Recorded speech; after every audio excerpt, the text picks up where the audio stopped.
Con pan e viño ben se anda o camiño.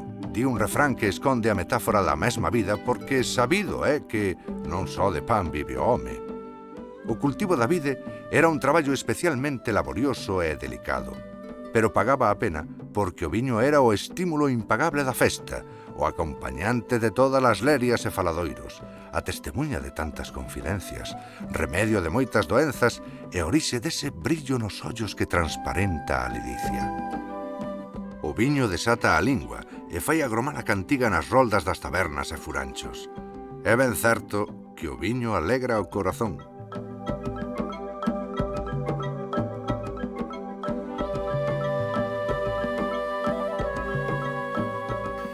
A vendimia facíase axudando uns aos outros sempre. Eu, como era rapaz, cuidaba o ganado e tamén vendimiaba.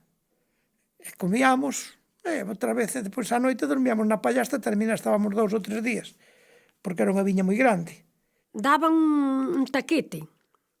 Había moita xente que era máis rica, dábache, se cadra, dábache un pouco mel cun pouco pan. E unhas noces. Cando chegaba a hora que a uva estaba a punto, non? Que xa estaba madura, a veces un poquinho antes, porque sempre tiñamos medo a chuvia, entonces a veces collese antes, por eso a veces salía demasiado ácido tamén. Eu recordo que a cepa do Albariño, cando eu era neno, pois tiña unhas uvas pequeniñas, amarillas.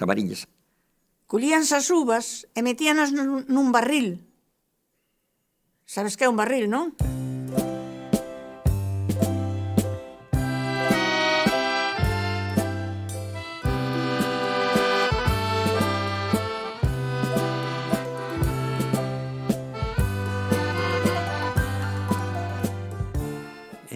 Sacábamos os pantalóns, e iba en calzoncillo e pisaba aquelas uvas cos pés.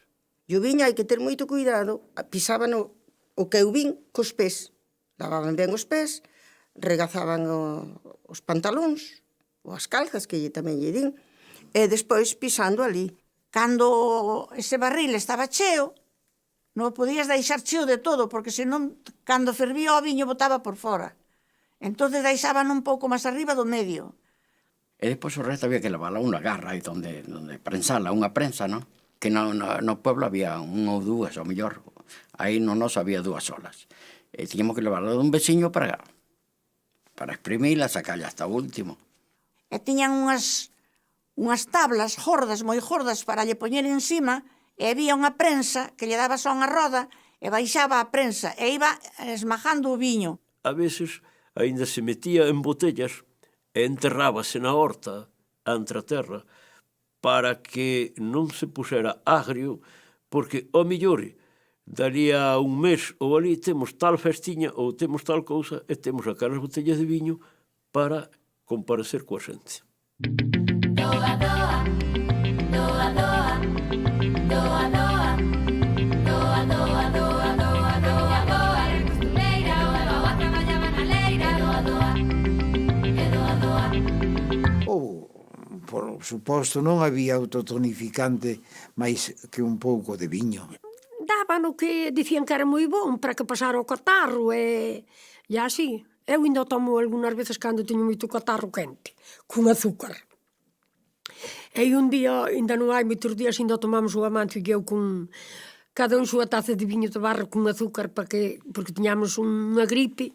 Se usaba o viño quentando viño quente, para cando viño catarro. E entonces, dábase este viño dunha mezcla especial, que eu me acordo que lle botaba en unhas vesiñas a miña boa, e para darlle ese sabor e darlle tamén ese principio medicinal que certas ervas teñen. Sí, pois recordo eso.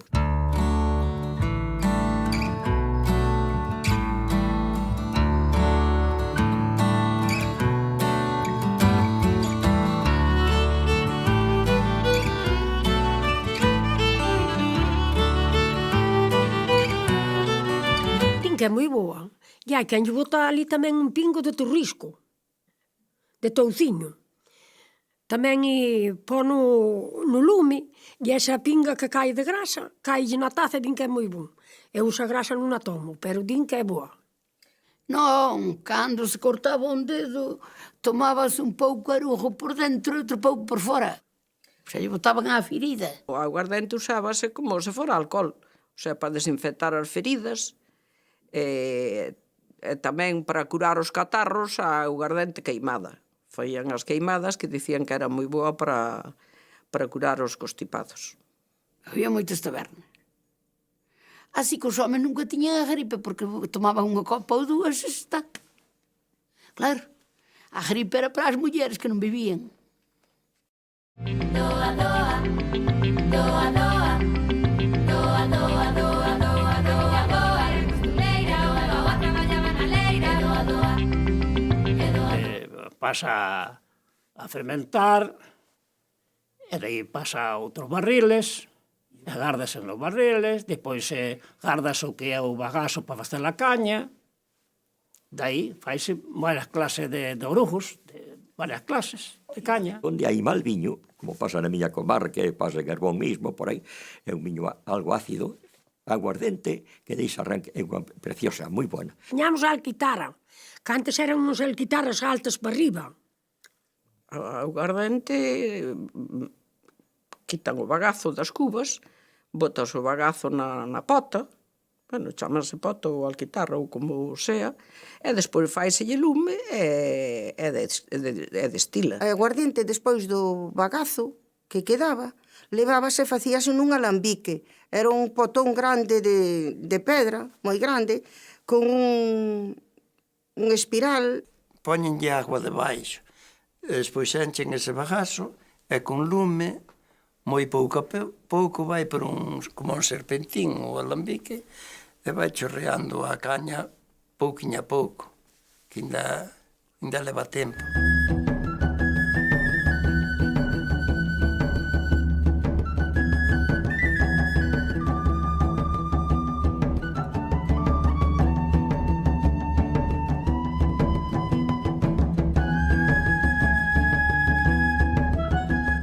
Estábamos, cando facía aguardente, os rapaces todos arrimados ali, mirando como facían, porque contaban chistes, contaban contos.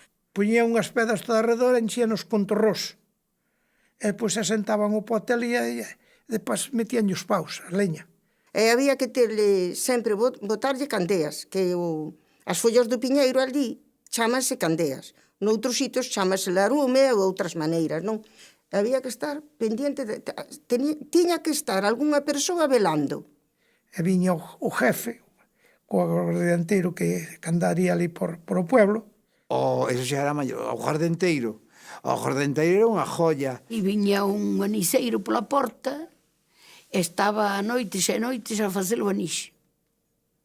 A todos os veciños. Todos tiñan unha potada, dúas, tres, a según. En moitas casas, creo que foi o desayuno de moita xente. Faz aguardiente de ervas, licor café, aguardiente da blanca. Doa, doa, doa, doa. Aldea Mara xa quedaba na casa, cuidaba de todos, iba as patacas. Doa, doa, doa. O viño, pois, era tamén un factor de sociabilidade.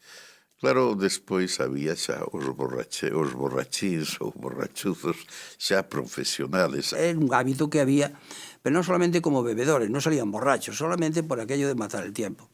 E había pueblos, incluso que non eran moi grandes, e tiñan dúas tabernas. Sí, pero tabernas de pueblo. Non había unhas tabernas non tan ben preparadas como agora. E iba, tiña un mostrador, un pedía un litro de viño, xuntaban 7 ou 8, e pedían unhas sarras de viño. En algunha taberna tamén había ali uns 5 ou 6 que iban ali a xogar o cartete. Xogábase unha partida de 6, o que pagaba era o que pagaba, pero o que perdía vivía tamén, un litro de viño, o que se tasaba na partida. Cantaban, sí, na taberna cantar moito, da que encía cantaban que metía medo, sí. Pois así que se iba alegrando o corpo co viño, pois entón depois entraba o asunto de cantar, de verdade.